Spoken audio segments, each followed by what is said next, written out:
Oh, just a icon 1/4 inch with a 3/8 anvil on there.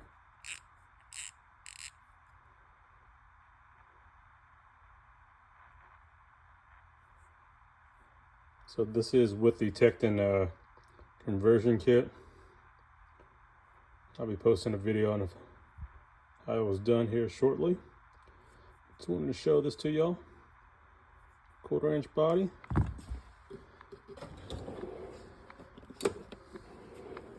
Here's my snap-on. There's the icon. 3/8 socket. How's that?